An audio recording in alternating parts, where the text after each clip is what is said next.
इसके साथ जब तक एक व्यापक लगातार मीटिंगें नहीं होंगी, जगह जगह उसकी यूनिटें नहीं बनेंगी, तब तक वैकल्पिक मीडिया का विकास नहीं हो सकता। केवल ये नारा रह जाएगा। इसके लिए जरूरी है कि इसको एक आंदोलन का रूप दिया जाए और इसकी शुरुआत वही लोग कर सकते हैं। शुरुआत पहल तो वही करेंगे जो मीडिया के क्षेत्र में है। आनंद जी ने भी कहा कि कोई भी पहल कर सकता है वैकल्पिक मीडिया के आंदोलन की। वैकल्पिक पत्रकारिता की जो लहर जो 3 दशक पहले शुरू हुई थी, वो इतनी कमजोर क्यों दिखाई पड़ रही है? वैकल्पिक मीडिया एक अर्थ में एक वो निजी प्रयत्नों के आसपास खड़ी रहती है। वो सामाजिक प्रयत्न होने चाहिए, ये एक अपने आप में अच्छी बात है, हो सकती है, लेकिन वो अगर ना हो, क्योंकि ये बड़ा भारी ऑर्गेनाइजेशन का मामला है और आज तो अखबार निकालना या कोई और मीडिया तंत्र खड़ा करना बहुत तो आसान नहीं है। लेकिन जो स्थिति है, मेरी इच्छा लगातार रहती है और मैं बार बार कह रहा हूँ कि हमको कम से कम अगर दैनिक नहीं हो तो कम से कम एक साप्ताहिक अखबार ऐसा हो जो लोगों को अभ्यक्त करने का जो कहना चाहते हैं वो एक मंच उपलब्ध कराए। जैसे उदाहरण स्वरूप नक्सलाइट आंदोलन के दौरान एक बड़ी सेलिब्रेटेड पत्रिका निकली जो अब तक का कारण लेकिन उसका वो जो महत्व था वो घट गया है, जिसका नाम फ्रंटियर है। वो चलिए उस दौरान फ्रंटियर ही नहीं और भी छोटी छोटी कई पत्रिकाएं थी जो जगह जगह से निकलती थी और बोलता थे। वो बताता था कि किस तरह का प्रभाव, किस तरह से किस तरह की उत्तेजना पूरे समाज में है। क्योंकि आज जो स्थिति है वो पूरे पूंजीवाद ने एक इतना बड़ा क्या कहा जाए ऐसा माहौल पैदा कर दिया है जो उपभोक्तावादी है, जिसमें आपको सिक्योर रखना है, बड़ी कुछ चीजें वहाँ लगेंगी। तो पूरे जो युवा वर्ग है वो पूरी तरह से एक आसान तरीके की तलाश कर रहा है। 90 के बाद कुछ ऐसे बड़े पत्रकार हमने देखे उस मीडिया में जो कि नायक बने और ढह भी गए। गुजरात के पूरे मूवमेंट में राजदीप सरदेसाई जो नायक बने, राडिया के पूरे मामले में वो उन पत्रकारों का बचाव करते हुए दिखे। और एक दिन जब अमिताभ बच्चन ने कहा कि बहुत ही घटिया पत्रकारिता कर रहे हैं राजदीप सरदेसाई, ट्वीट किया तो राजदीप ने अप्रिशिएट किया कि आप मुझे देखते हैं, ये हमारे लिए बड़ी बात है। बरखा दत्त जो कि सरहद पे युद्ध के दौरान एक बहुत बड़ी नायिका के रूप में उभरी, राडिया के पूरे मामले में जो है वो एक्सपोज हुई, उसके बाद भी मीडिया में उनकी साख उसी तरह बनी हुई है। उसके बाद हमने देखा कि एनडीटीवी के शेयर्स लगातार गिरे। वीर सांघवी जिनको ब्लैकआउट किया गया हिंदुस्तान टाइम्स से, अभी तहलका के इंटरव्यू से पता चला कि उनका वो कॉलम फिर से शुरू होने वाला है।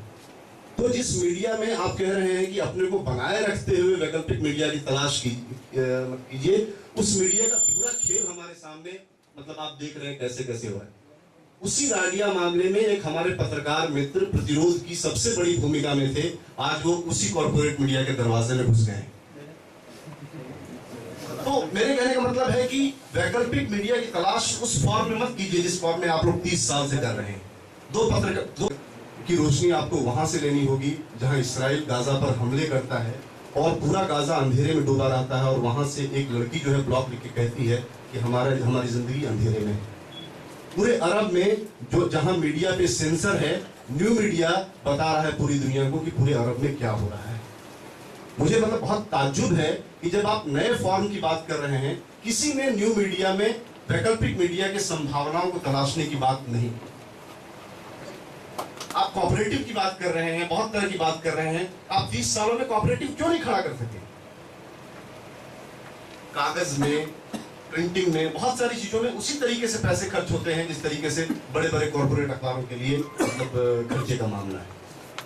मुझे लगता है वैकल्पिक मीडिया की संभावनाओं को न्यू मीडिया के दरवाजे में तलाश करने की जरूरत है और उस पर बात होनी चाहिए। मैं उसको जब चाहे नियंत्रित किया गया, जगह जगह ये हुआ। दूसरी बात यह है कि आप ये मत भूलिए कि इलेक्ट्रॉनिक जो सो कॉल्ड ब्लॉग और इलेक्ट्रॉनिक ये जो कंप्यूटर के माध्यम से और इंटरनेट के माध्यम से है, वो भारत जैसे देश में जहां पटना, लखनऊ, कानपुर जैसे शहरों तक में बिजली लगातार ना आती हो, कनेक्टिविटी ना हो, लोगों 70% लोग 20 रुपए रोज पर रह रहे हो, जिनको अपना मतलब वो जो अपने लिए रोटियां खरीद सकते हो वो कहां से कंप्यूटर खरीदेंगे, किनके पास वो उपलब्ध होगा, कैसे वो पहुंचेगा, ये सारी बातें ध्यान में रखनी चाहिए।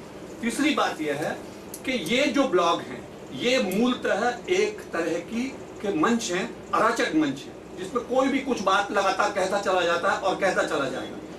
चौथी बात यह है कि बहुत मैक्सिमम इनका इस्तेमाल जो है वो सिर्फ सूचना के लिए, सूचना आप दे सकते हैं, सूचना के आगे उनके एनालिसिस, उनके विश्लेषण, उनके विभिन्न पक्ष वो कैसे दिए जाएंगे, ये इन सारे कारणों से इसकी सीमा को लगातार ध्यान में रखा जाता है।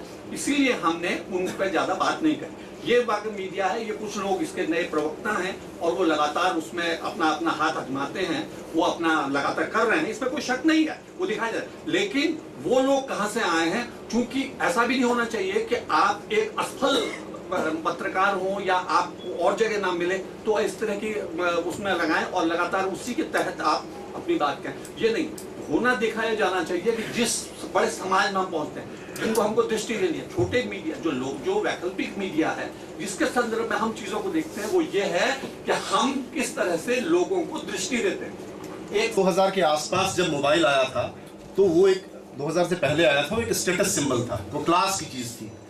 आपके पास फोन आता था तो आपके हाथ कांपते थे। आज ठेले वाले, रिक्शे वाले के पास मोबाइल है।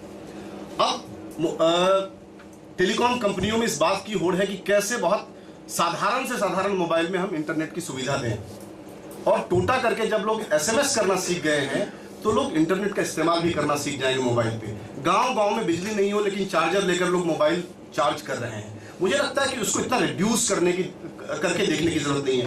दूसरा बात, जो सो कॉल्ड बहुत बड़ा मेनस्ट्रीम मीडिया, इसमें आप बहुत सारी चीजों की बात कर रहे हैं, जब लाइव इंडिया का TRP ज्यादा हुआ तब बाकी चैनलों ने अन्ना के मूवमेंट को कवर करना शुरू किया TRP के चक्कर में, और जब बहुत ज्यादा हुआ खड़ा हो गया चैनलों के जरिए तो 2 मिनट में संपादकों की मीटिंग बुला करके अन्ना के मूवमेंट को लेकर के एक गाइडलाइन बनाई और बहुत तरह से नकेल कसने की कोशिश की। लेकिन जिस न्यू मीडिया पर नकेल नहीं कस सकते थे उसके बारे में सुगबुगाहट शुरू हो गई कि इसकी आवाज को बंद करना चाहिए। मुझे लगता है कि जिस मेनस्ट्रीम मीडिया में बहुत सारी अराजकताओं को आप बर्दाश्त कर ले रहे हैं और उसमें संभावनाओं की तलाश कर रहे हैं, न्यू मीडिया की थोड़ी सी अराजकता पर आप इतने ज्यादा चिंतित नजर आते हैं।